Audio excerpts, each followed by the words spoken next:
Hello everyone, welcome to India buddy. आप सभी का स्वागत है आपके अपने चैनल इंडिया बडी में। स्टूडेंट्स, हमेशा मैं एक पॉजिटिव नोट पे आता हूं, लेकिन आज मैं कुछ इस तरीके से लिख के आऊं कि बैड न्यूज फॉर स्टूडेंट्स। सो ये 10th एंड 12th महाराष्ट्र के स्टूडेंट्स के लिए मैं खबर लेके आया हूं। बाकी जितने भी स्टेट वाले ये उनके लिए एक सबक है कि उनको ये चीज से सीखना चाहिए। तो क्या है, अब हम इस चीज को देखते हैं। तो जितने भी 10th एंड 12th के स्टूडेंट्स है, प्लीज लास्ट तक देखिए, क्योंकि मैंने अल्टरनेटिव स्लाइड्स रखा है ताकि 10th एंड 12th और कुछ बड़ी चीजें मैं आपसे बात करने वाला हूं और क्या हो रहा है। तो चलिए अब हम देखते हैं कि क्या हो रहा है। सबसे पहली चीज आपको पता होगा, 10th स्टैंडर्ड के बच्चे लोग को सर्वे भरना था कि उनको फर्स्ट ईयर के जो एडमिशन है जूनियर कॉलेज के, उसके लिए सीईटी देना है कि नहीं। तो मतलब उनका रिजल्ट जो बनेगा वो इंटरनल असेसमेंट पे प्लस उनको सीईटी देना पड़ेगा। अब बहुत सारे बच्चे कहेंगे कि सर ठीक है, देखते क्या आया। कल तक उसका डेट था, गवर्नमेंट ने उसको एक लिंक दी थी, उसमें आपको सर्वे भरना था और क्या अपडेट और क्या इंपैक्ट होगा। जो टॉपर बच्चे ना उनको तो सबसे ज्यादा इंपैक्ट होगा। क्या होगा मैं आपको सब बताता हूं।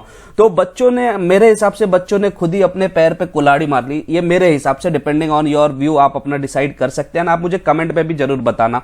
तो इंपॉर्टेंट चीज क्या है कि अब आपका जो सीईटी का एग्जाम है 10th स्टैंडर्ड के लिए, उसका होने के चांसेस बढ़ गए हैं एंड 12th स्टैंडर्ड के भी एग्जाम होने के चांसेस बढ़ गए हैं। आप बोलोगे सर ऐसा क्यों बोल रहे हो, मैं बता रहा हूं, मैं पूरा बताऊंगा आपको। तो सबसे पहले देख लेते, देखिए टाइम्स ऑफ इंडिया ने आज 12 तारीख सुबह 7:20, तो सर्वे में कुछ चेंज नहीं हुआ। 65% स्टूडेंट्स ने बोला yes we are ready for the CET for class 11th admission. और कितने लोगों ने भरा, कुल मिला के सिर्फ 3,10,000 मतलब 3.1 लाख स्टूडेंट्स ने भरा। उसमें से 2 लाख लोगों ने बोल दिया कि हाँ भाई हम रेडी है। सो यहां पे अब एक इंपॉर्टेंट चीज यही आ गई कि अब हुआ क्या है, यहां पे करीबन जो आपके 17-18 लाख स्टूडेंट में से सिर्फ 3 लाख बच्चों ने भरा, मतलब जो लगभग 20% के आसपास है, 20% से भी कम है, उनमें से डिसाइड हुआ एंड उन्होंने बोला कि ठीक है। उसमें से भी 2 लाख लोगों ने बोला we are ready for CET. और अब आगे चांसेस है कि आपने अपने पैर पे कुल्हाड़ी मार दिया। कुछ स्टूडेंट्स बोलेंगे सर हमने तो सर्वे के बारे में पता ही नहीं था, वो आपकी गलती, मैं इतने दिनों से मैं बता रहा हूं, उस चीज को आप नहीं समझ रहे।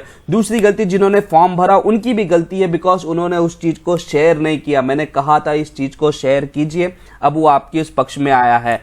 महाराष्ट्र के 12th स्टैंडर्ड के बच्चे लोगों के लिए भी बोला गया कि लेट होगा लेकिन 12वीं की परीक्षा होगी।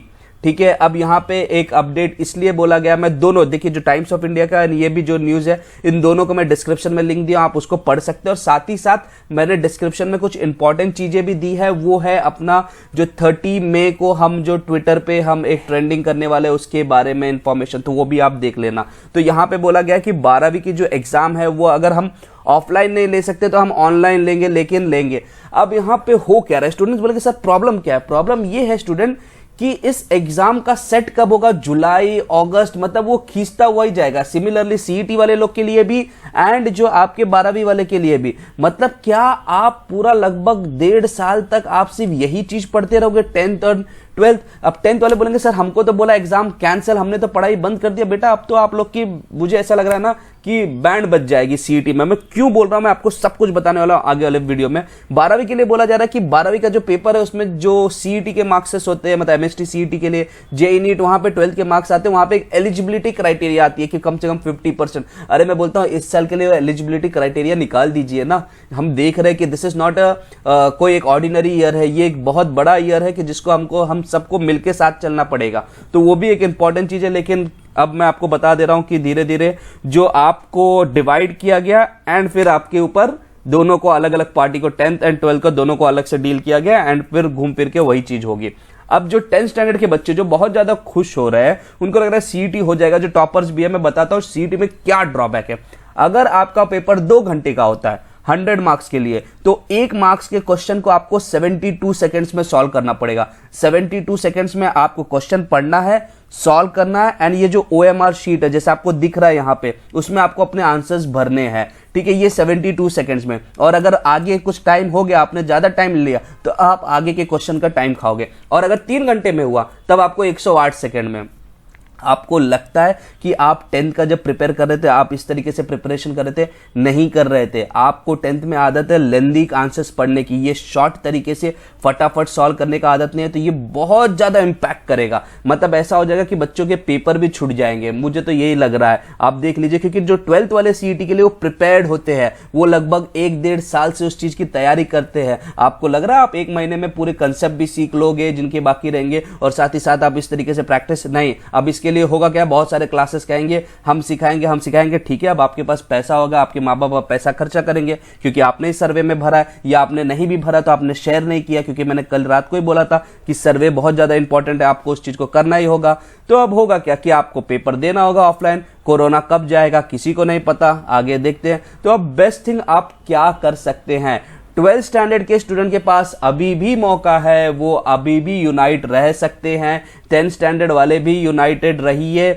लेकिन 10th को मैं बोलूंगा आपके पास कुछ इस तरीके से हो गया है कि अब पूरा आपका गोल खाली है। अब गवर्नमेंट जहां पे भी चाहे वहां पे वो गोल के लिए ट्राई करेगा। अब ये पूरा डिसीजन आपने गवर्नमेंट के ऊपर छोड़ दिया। 10th वाले तो अब मैं बोला ना अपने पैर पे खुद कुल्हाड़ी मार चुके हैं, मैं इस तरीके से इस चीज को बता दे रहा हूं। 10th वाले अपने पैर पे कुल्हाड़ी मार चुके हैं। 12th वाले इस चीज से बचिए कि ऐसा ना हो जाए कि आपके सामने एक एम्प्टी गोल रहे और गवर्नमेंट उस पे गोल मारते जाए और आपको लगे कि यार अब हम कुछ कर रहे हैं। सिर्फ अब 10th वाले जो है ना वो सिर्फ स्पेक्टेटर्स बन गए, वो सिर्फ बैठ के देखेंगे।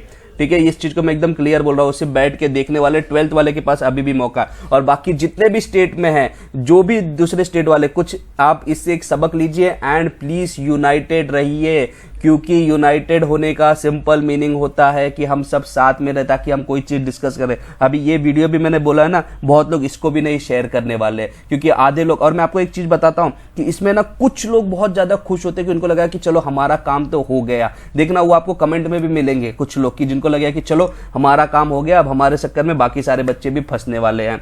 तो इस चीज को आप मान के चलिए स्टूडेंट्स, प्लीज इसको शेयर कीजिए, यूनाइट रहिए ताकि मैं जो इन्फॉर्मेशन दूं आपकी तक पहुंचे। तो चैनल को सब्सक्राइब कीजिए, मैं हमेशा बोलता हूं सब्सक्राइब कीजिए स्टूडेंट्स। सो बस मैं यही बोलना चाहता हूं। अब मतलब मुझे भी थोड़ा अपसेट हो रहा है, खासकर 10th स्टैंडर्ड के बच्चे लोग के लिए कि आपने गलती कर दी। 12th वाले प्लीज यूनाइटेड रहिए। So thank you very much for watching India buddy. जय हिंद, जय महाराष्ट्र।